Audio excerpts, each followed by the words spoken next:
Welcome to the Genius Hour, where we converse with the community to find out the stories behind Indianapolis's remarkable people and the opportunities they took to get there. I'm Gabriel, and I'll be your host for today.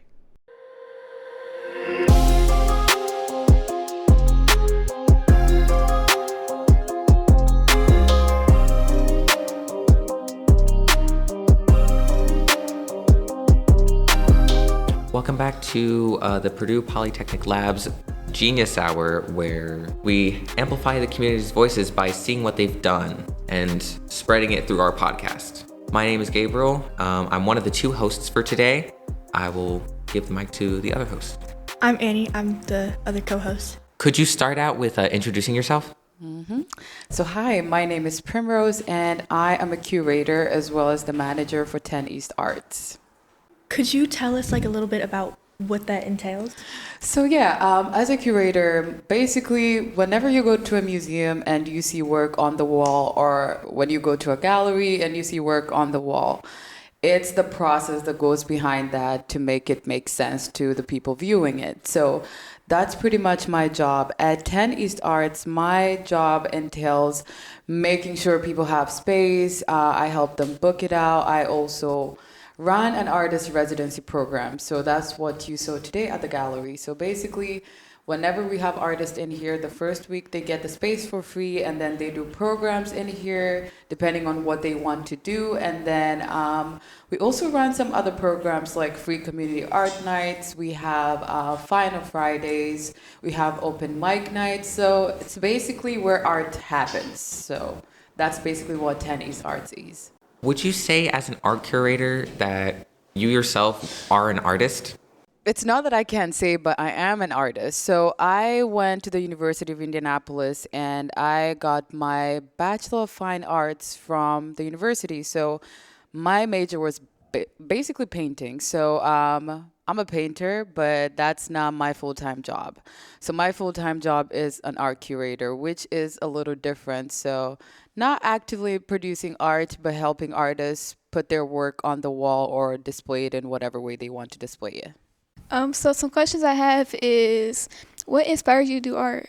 I don't have an explanation except I graduated last year. So my art in the making at that time was more as a response to the assignments that I had. So it wasn't much of an inspiration that, oh my gosh, I like this thing, I want to be, I got inspiration. But I would say most of the things that I have made have been just, trying to tell a story about who I am as an artist and talking about the things that inspire me in life. Like, maybe for me, one thing that I'm always interested in is how life is balanced when things are opposites of one another. So in my art, I always try to reflect opposites of, if something is cold or something is a symbol or element of cold, I will have something hot in another painting. So it's just like talking about oppositions as a balance to our life. So I would say that's my little inspiration for making art, just to show the balance of life. What are some of your art styles?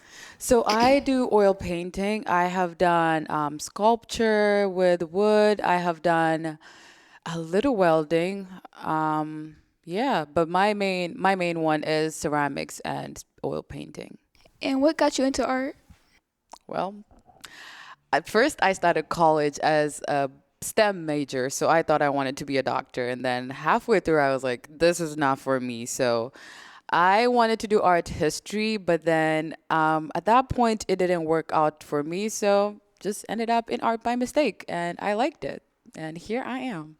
Would you say that you convey some of what you want to put into your art by curating other people's art? I would say yes. So the first time I curated a show was basically for my class. So it was for a gallery studies class. And then afterwards, I was like, okay, I want to do my own thing. And the first exhibition that I did was called Ode to Blackness. So this was after 2020. I don't know how much y'all remember of 2020, but that was a time that we were alive. So it was, we had consumed a lot of media of looking at Black people getting killed and all that. So my first exhibition was more of a response to the social issues going on. So for me, I had seen the bad and I wanted to do the good, like show the good. So that was basically me finding balance on showing, sometimes Black life is dangerous, but at the same time, there are all these good things that happen within it. So that was like one of my responses to that. So I would say, the same way I practice art with like showing balance and like opposites, I kind of try put that in my curatorial practice as well. What goes on side of your mind while curating an art piece? Curating. Um, so the gallery that I have worked with, we have always worked with showing work from people who are underrepresented. So basically, every group gets a turn to like show work in the space, and we always try and make sure, we're being as diverse as possible, thinking about experiences that are not just to one group and not thinking about another.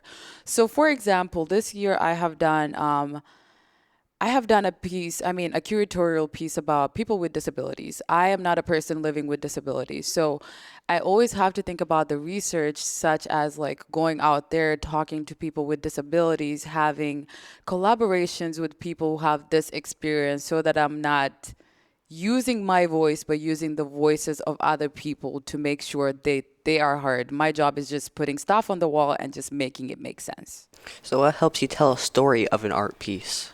Normally, I try not to tell the story for the artist, but let the artist tell the story for themselves. So I normally, when I am deciding the art pieces that go on the wall, I will have meetings with the artist. I will ask them, so what inspired this? That's just a way for them to tell their stories, because one thing about art is we all make up our own ideas of what we think the artist is trying to tell us, which could be very different from what the artist is actually trying to tell us. So sometimes just like having these conversations with artists helps, now I know what your story was, instead of me saying, I see that on the wall, that could mean this and this and this. Well, it probably has nothing to do with what you're thinking. So just understanding looking at art is more of a political experience. So you're looking at art and you're thinking about all these things, but the artist may be telling you something about gender or race, but you don't know that unless you know the story of what the artist is trying to tell you. So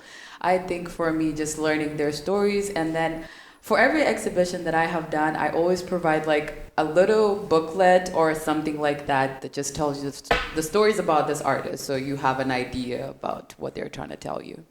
What does art mean to you? I don't have one simple answer about what art means to me, but I think sometimes we do not notice how much we're surrounded by art, because it's basically everywhere that you can look. And one thing is, we always think that art is more of like a thing that's a want rather than a need. But at the same time, art does make life feel a little better. When we are sad, we run to music, which is art. When we're feeling some type of way, we always run back to art, but we do not know that. But essentially, art is what makes our world make sense.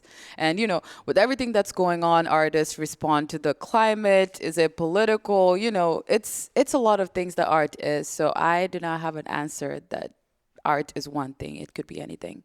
Would you say that like the art that you've curated has created a change here?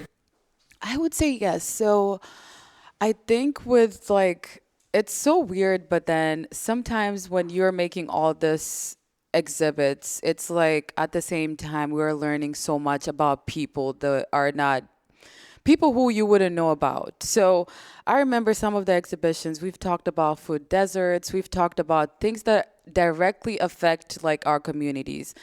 I went to school in a food desert. I did not know that until that exhibition. So it opens up room to all these conversations that we can have. And I think since I had worked in higher education, it just provided rooms for this conversation to happen. Because when we're in the gallery, we have to have these conversations about, okay, what do I see on the wall? What is the artist trying to tell me? But what is the artist actually trying to tell me? So I think it does open up all these conversations about our society and just our experience as a whole, because it does expose us to like experiences we would have never known about. So, yeah. Did you come to Indianapolis for a reason?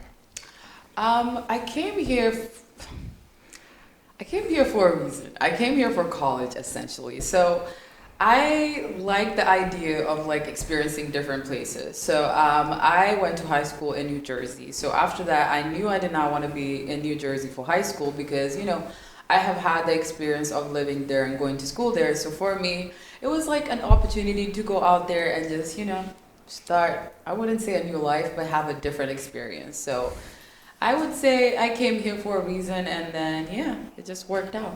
Why not Los Angeles or New York? Being in New Jersey, you're right near the Bronx and things. Right? There's some really great art there too. Okay, so at first, as I said, I did not come here thinking I wanted to be an artist. I came in here thinking I wanted to be a doctor, and I like the idea of being in a small school. So for me, UND was a small school where I could have, I would be involved with my professors, have one-on-ones and all that. So I did not want to be a small fish in a big pond. So that's one thing I think, it's important to build up on things in life. So came here for that. These kids are at a micro school where there's only 25 kids, big Exactly. fish, a small You get pond. a better experience when, you're closer and, you're having all this interactions with people teaching you and you learn better.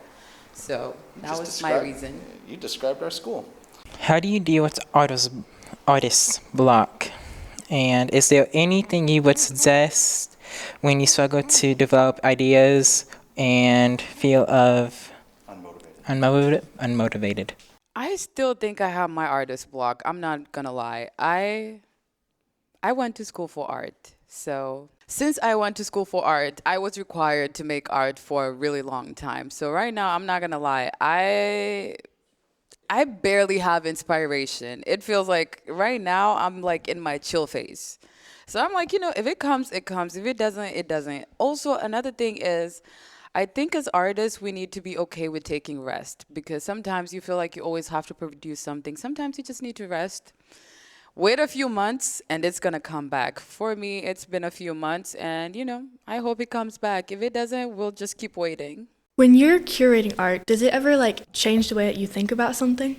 It does, because when I'm curating, it's so weird how everything happens. Sometimes we start from one place and then we discover. It's like we start somewhere and then we have all these discoveries along the way because, at first I already know the artist that I'm reaching out to, but I only know their stories from what they're putting online.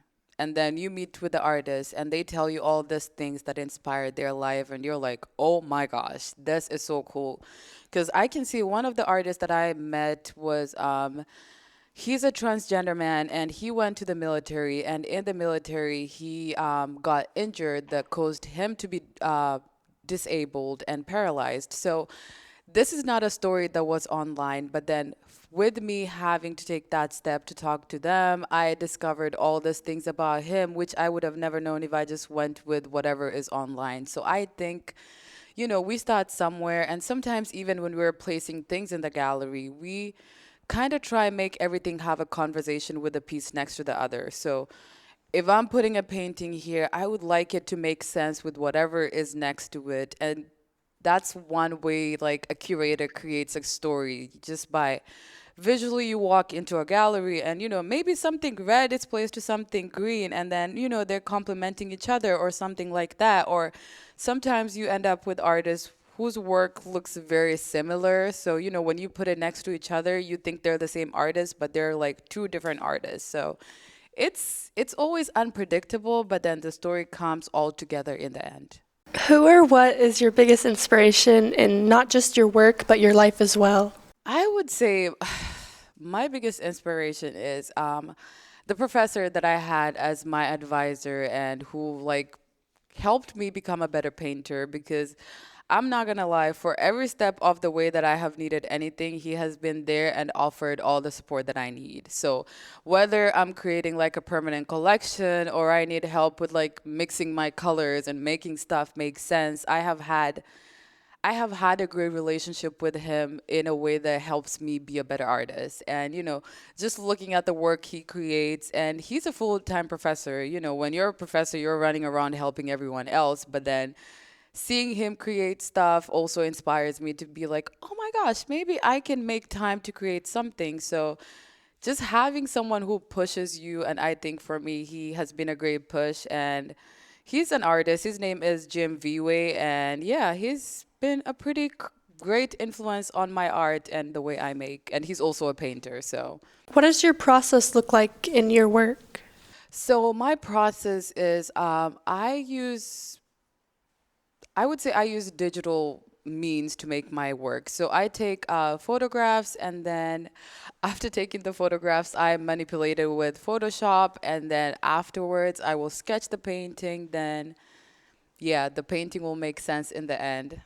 How do you incorporate art into your life? I'm not gonna lie, I like living in spaces that are aesthetically pleasing. So for me, I just have to like art. I like sometimes when I am bored, I will deliberately make art just because I want to hang it up on the wall. So I think for me, just liking art is more of me liking a space where I can live and be happy because I just walk in and I see a nice color and it just makes me feel better. So I think that's a way I incorporate art in my life. I also work in the arts, so I have no choice but to like art. So, I have to go to First Friday, I have to go to Final Friday. So one way or another, I must incorporate art into my life.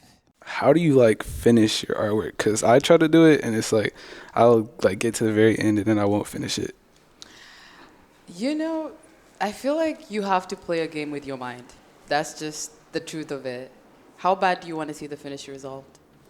Like a lot. Okay, so that should motivate you. Sometimes, I'm not gonna lie, I have had a painting that has sat on my easel for 6 months now. I have tried finishing it, but I either don't like the colors and I just decide to switch everything all around. So take as much time as you need, but be more willing to see the result of what you can make in the end. Because sometimes, it's as an artist, you will also have a lot of unfinished projects. Sometimes you start something and you're like, I'm bored.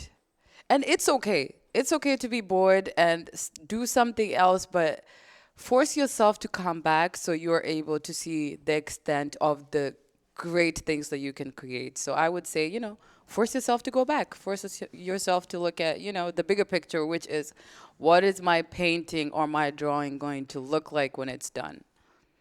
So play a game with your mind, essentially. So Republic, where we're at right now, is the super artistic place downtown. It's got Has artwork. has artwork. I mean, yeah, it's a gallery. Yeah, it's an art gallery downtown. Primrose she did an amazing job curating all this artwork. I'm so glad that we were able to come and see it. It's very cool. You should come check it out. Okay, let me say this. I did not curate this. This is someone else who did it. So this is someone else's work, but they also did a great job. But I do something similar. Yeah, Who mind? Is the artist here? So this artist, his artist name is Conglomeration, and he is from Alabama. And so he's part of one of our programs here at 10 East Arts, and the program's name is Idea Club, which is, if y'all live around here and you don't have anything to do on Thursdays, every second and fourth Thursday, we have artist workshops. So you just come in. If you have something you want to work on, you just come work on it just in the space. The point of Idea Club is to be surrounded by other artists. So yeah, you are surrounded by other artists, which it's great pressure to make stuff, right? If you're surrounded by other people who are just like you. So the space is there and it's free for the public. All you have to do is come. There are other artists who work on music. There are some that just work on art. And sometimes they just have something they're all working on together. So it's like a community canvas. So these are some of the things that we do here. So Conglomeration is part of Idea Club, and I am also a part of Idea Club. So basically, you just come. If you have something you want to work on, you work on that. And yeah, that's part. Well, a little bit about this artist. Let's talk about art analysis. So I know you all had a chance to look at the art on the wall, and I mean, you were asked, what did you see? What do you think the artist is trying to tell you? So he works on the abstraction of things that feel like realism. So you do still see a figure, right? it kind of looks human, but not really. So it's like, it's the space in between, like right at abstraction and like realism. So that's what his work is all about. And I don't know if any of you have taken an art class before, but sometimes if you take an art class, you would be asked to make something with a continuous line. So you start somewhere and you keep going with the same line until you finish it. So some of the art here is made with a continuous line. So the same line all over, all up to the end. So you don't lift your pen or pencil, you just keep going.